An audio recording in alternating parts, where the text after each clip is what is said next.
इसमें कोई दो राय नहीं है कि पाकीज़ा मीना कुमारी की फिल्म है। कामयाबी का क्रेडिट भी मीना जी को जाता है, लेकिन इसका मतलब यह नहीं कि इसमें कमाल अमरोही की मेहनत का कोई मोल नहीं है। निजी जिंदगी में मीना जी से उनकी चाहे अनबन रही हो, लेकिन उनसे उनकी मेहनत का हक नहीं छीना जा सकता। 1.5 करोड़ रुपए की इस फिल्म में उन्होंने कितनी दुश्वारियों का सामना किया, कितने पापड़ बेले, ये तो एक अलग ही हिस्ट्री है। दरअसल कमाल अमरोही ने पाकीज़ा फिल्म मीना कुमारी के साथ 1958 में प्लान की थी। शूटिंग भी हुई, लेकिन तभी कलर फिल्म के युग की आहट मिलनी शुरू हो गई। दोबारा फिल्म की शूटिंग शुरू की गई। इस बीच उन्हें ख्याल आया क्यों ना इसे सिनेमा स्कोप में शूट किया जाए। MGM से लेंस मंगवाया गया, नए सिरे से शूटिंग शुरू हुई। आधे से ज्यादा फिल्म बन गई, लेकिन 1964 में कमाल का मीना से अलगाव हो गया। नतीजा पाकीज़ा कोल्ड स्टोरेज में चली गई। 4 साल के ब्रेक के बाद 1968 में कमाल अमरोही ने मीना को दर्द भरा खत लिखा। मीना, पाकीज़ा के डूबते जहाज को बचा लो। मीना ने पॉजिटिव जवाब दिया, पाकीज़ा मेरी जिंदगी है, खून का एक एक कतरा हाजिर है। लेकिन फिल्मी हिस्ट्री यह भी बताती है कि 1968 में जब सुनील दत्त नरगिस ने सुना कि पाकीज़ा फाइनली स्क्रैप होने जा रही है, तो उन्होंने इसके शूट किए हुए कुछ हिस्से देखे। उन्हें बेहद तकलीफ हुई। इतनी खूबसूरत फिल्म अधूरी नहीं रहनी चाहिए। उन्होंने मीना जी से दरख्वास्त की और मीना फौरन तैयार हो गयी। इधर मीना के सामने कई दिक्कतें थी। उन्हें लीवर सिरोसिस हो गया था और वजन भी बहुत बढ़ गया था। लेकिन कमाल ने कहा, ये मुझ पर छोड़ दो, पुरानी मीना और आज की मीना में कोई फर्क नजर नहीं आएगा। और ऐसा हुआ भी।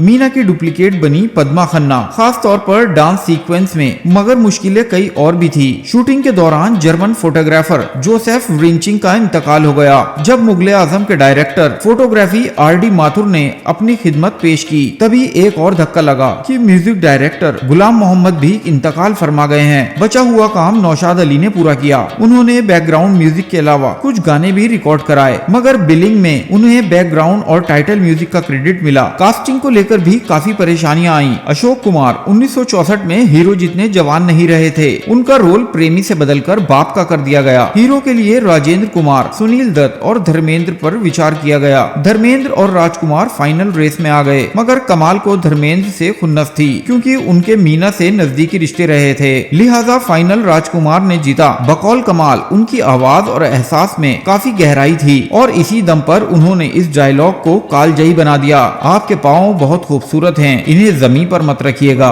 हसीन है, इन्हें जमीन पर मत उतारिएगा, मैले हो जाएंगे।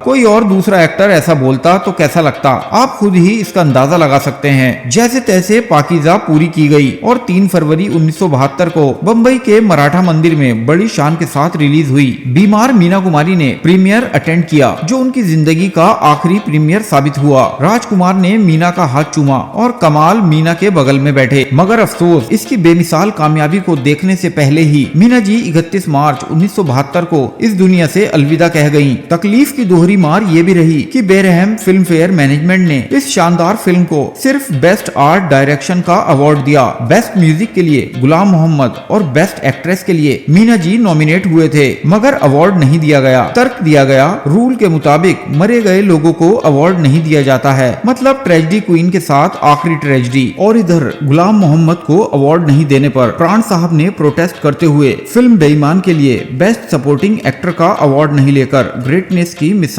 कायम की थी।